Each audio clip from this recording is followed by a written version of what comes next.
Vamos a interpretar espectros de resonancia magnética nuclear del fluconazol, que es un fármaco utilizado contra las infecciones superficiales fúngicas, es decir, de hongos. Esta estructura permite obtener espectros de protón, carbono y flúor en el espectrómetro de sobremesa Magritech de 80 MHz. En un vídeo anterior estudiamos a fondo el espectro de protón, cuyas asignaciones te recuerdo rápidamente.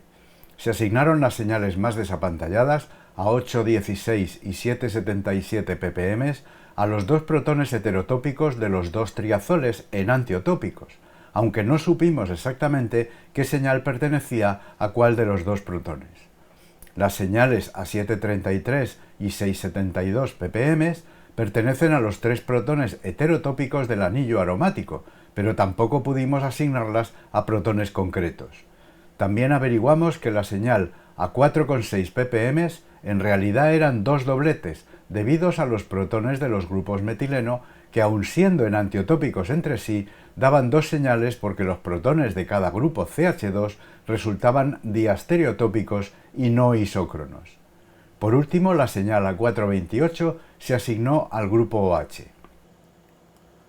Recordemos ahora el espectro de carbono.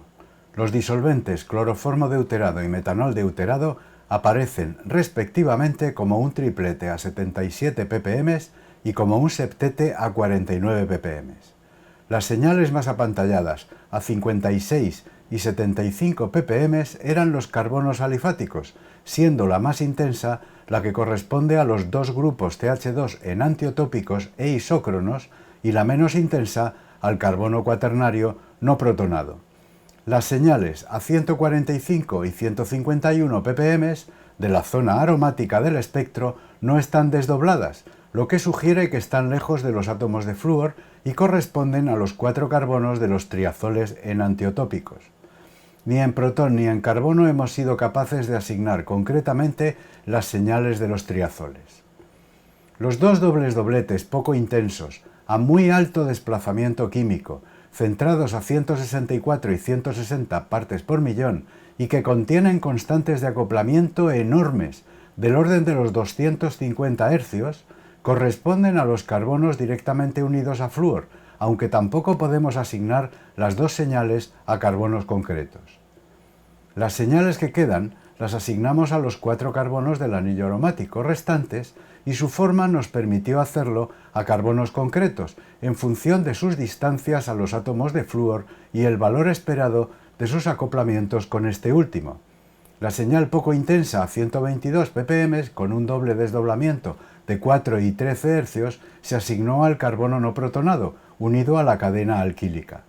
El triplete, con dos constantes iguales de 16,5 Hz, centrado a 104 partes por millón, se asignó al carbono entre los dos grupos CF. El doble doblete, con constantes de 5,6 y 9,5 Hz, centrado a 129 ppm, se atribuyó al carbono en para al anterior. La señal que queda, doble doblete con constantes de 3,2 y 20,7 Hz, centrada a aproximadamente 111 partes por millón, se asignó al carbono meta respecto del que sustenta la cadena alquílica. La información de protón y carbono se puede cruzar mediante el registro de experimentos bidimensionales como el que te muestro. Como ves, arriba, en el eje horizontal, está el espectro de protón y a la izquierda el de carbono. En el mapa bidimensional del centro hay una serie de manchas que son señales de correlación entre los protones y los carbonos. Por ejemplo, las señales a 56 ppm en carbono y a 4,6 ppm en protón, que correspondían a los grupos CH2, dan una correlación porque carbonos y protones están directamente unidos. Otro ejemplo es la señal a 129 ppm en carbono, que se atribuyó al que está situado en la parte superior del anillo aromático, equidistante de los grupos CF. ¿Con qué protón muestra correlación? Con el que da el multiplete que aparece a 7,3 ppm. ¿Te das cuenta de que acabamos de identificar un desplazamiento químico de protón, algo que no habíamos conseguido con los espectros monodimensionales? El carbono a 129 ppm y el protón a 7,3 ppm están directamente unidos y por ello muestran correlación. Lo mismo sucede con los carbonos a 111 y 104 ppm, que se asignaron a las posiciones indicadas. Sus correlaciones 111 con 6,7 ppm y 104 con 6,8 ppm nos indican dónde aparecen los protones directamente unidos a estos carbonos. Por su parte, los carbonos triazólicos a 145 y 151 ppm se correlacionan respectivamente con las señales de protón a 8,2 y 7,8 ppm. Sin embargo, a pesar de haber averiguado de esta manera qué protón está unido directamente a qué carbono, todavía no podemos asignar los grupos CH a la estructura. ¿Qué pasa con el resto de los carbonos? Los que salen a 75, 122, 160 y 164 ppm, de los que no se obtiene correlación alguna. Lo has adivinado, que al ser los 4 carbonos no protonados, no tienen ningún protón directamente unido con el que dar una correlación.